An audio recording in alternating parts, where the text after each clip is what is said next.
Sí, en aquel momento yo era un joven estudiante de Ciencias Políticas en la Universidad de Madrid.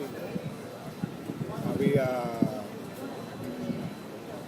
empezado a conocer a flamenco a partir de Enrique Morente. Él me presentó a Pepe de la Matrona y a Juan Martínez, a Pericón de Cádiz. Y a partir de ahí, cuando tuve un cierto conocimiento y bueno, dándome cuenta de la riqueza verbal y lingüística y terminológica e incluso literaria de estos personajes, aparte de su valor como cantadores, pues entonces decidí de hacer este tipo de libros con ellos dos. Fueron mis primeros libros, Las Mil y una historia del Pericón de Cádiz y Pepe de la Matrona, Memoria de un cantar sevillano. El libro de Pericón se grabó en su casa durante un verano con un magnetofón de estos de bobina que me prestó un organismo que había en el Instituto de Cultura Hispánica de Madrid y me dieron una beca de 15.000 pesetas. Y aproximadamente 2 o 3 días en semana, durante unos meses, hacía mucho tiempo, pero yo calculo que serían 3 o 4 meses, 2 días en semana acudía yo a su casa, él recibía en pijama y Rosario estaba siempre con él. En las conversaciones ella interviene con él como si muchas veces él la callaba, que le daba coraje de que hablara tanto. Y bueno, eso fue una experiencia maravillosa. El estar esos ratos con él. Me solía acompañar también una compañera de aquel tiempo, Rocío Josén, una vieja amiga de aquel momento. Y solíamos merendar. Rosario sacaba el café y una galletita y luego después el whisky. Tomábamos un par de whiskycitos porque las sesiones eran largas, como 3 o 4 horas. Y normalmente yo lo que hacía era, formulaba una pregunta y a partir de ahí ya él cogía el hilo y bueno, prácticamente si había momentos de silencio o yo quería averiguar algo en concreto, pues indagaba, pero fundamentalmente era dejarlo hablar, incluso dejarlo hablar en compañía de Rosario, porque hay historias que la cuentan los dos. Por ejemplo, recuerdo la historia de la cabra, se comió el sobre con las 4.000 pesetas dentro. Esa historia la contaban entre los dos y la verdad es que fue una experiencia maravillosa. Y luego después yo ya con ese material, entonces no es como ahora con los ordenadores, entonces hubiera sido más fácil, pero en fin, se transcribió todo a papel. En esa tarea me ayudó esta chica, Rocío de Son, bastante, y una vez transcrito a papel, pues de la manera más artesanal, yo iba recortando literalmente trozos del relato correspondientes a distintos asuntos y ya luego fui clasificando según el libro está, ¿no? Por los temas de la muerte, los temas de los personajes, los temas de la gente de Cádiz, de los gigantes, etcétera, etcétera. Eso ya fue una labor de organización del texto. Bueno, eso es difícil, es muy difícil porque sí, muchas veces los releo y hay historias que no me acordaba y que me parecen fantásticas, ¿no? Pero claro, puesto a elegir, tal vez la de, sobre todo por una frase que tiene, que a mí me resulta una frase verdaderamente de mucho talento y de mucha belleza. Y me suena a Shakespeare, porque nadie se podía imaginar que yo era el chico del pulpo y era un pulpo el que a mí me mantenía. Eso es fantástico, es redonda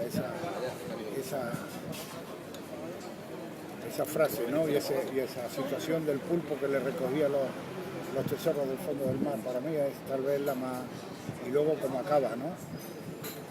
Como es una historia en la que en principio a él le da la gloria porque se compraba trajes que no le hacían falta, convidaba a los amigos y como un día un desaprensivo le quita el pulpo y lo deja en la ruina, ¿no? Es una historia que, como la propia vida humana, tiene un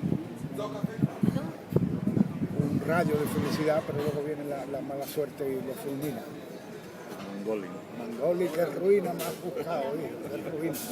Claro, él no, como decía, él no era político ni había pertenecido a nada, pero era un hombre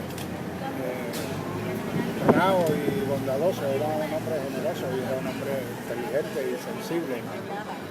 Y sufrió, era un hombre de la clase pobre, miembro de la clase humilde de Cádiz, de su momento, ¿no? De su época.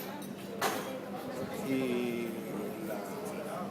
la historia como cuenta del problema que tuvo cuando se inició la guerra civil, por el miedo que pasó, por estas letras que tuvo que cantar para conseguir un poco de éxito en una circunstancia difícil, ¿no? La competencia de un niño que traía loco a todo el mundo y que no había forma de competir con él, porque los niños con el pantalón corto y los cantes. Entonces esta competencia lo llevó a involucrarse de alguna manera tímidamente en un pronunciamiento político, con unas letras de nada, tonterías, como él decía, tonterías, ni políticas ni nada, pero claro, eso luego, en el momento de la represión de la guerra civil, sobre todo en los primeros momentos aquellos tan duros y tan terribles, pues claro, le hicieron verdaderamente pasar mal rato y mal tiempo, ¿no? Por mor de esa angustia de poder ser represaliado por haber hecho ese canto. Sí, a mí también me contó la hija Carmen en otra ocasión que en otro momento se metió en el pozo de la casa, que no estaba en la cama, sino que se metió en el pozo. Pero bueno, parece ser que las veces que fueron eran falajistas para embromarlo, ¿no?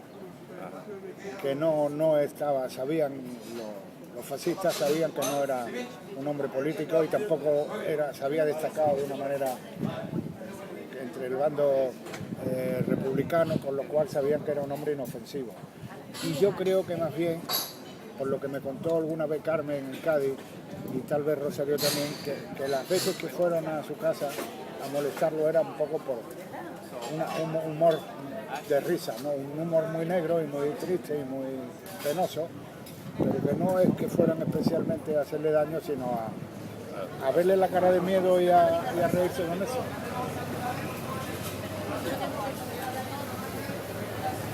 Hay gente para todo, Bueno, es completamente, podríamos decir, distinto, ¿no? El flamenco actual, prácticamente ese tipo de fiesta es hoy inexistente, ¿no?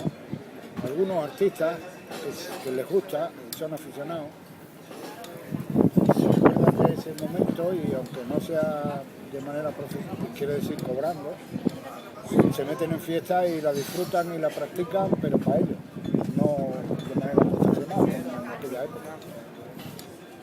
Entonces, ahora el flamenco está más en el teatro, en los espacios de exhibición pública, no en esos espacios íntimos, y yo creo que eso no es tampoco bueno del todo.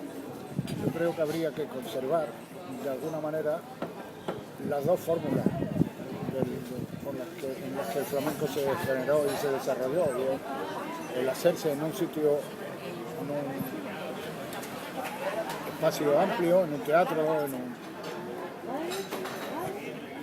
un lugar público, pero también que la fiesta permanezca. Si la fiesta no permanece, si no se mantiene el ritual de lo íntimo, de lo familiar, del núcleo, yo creo que luego lo otro se va a resentir.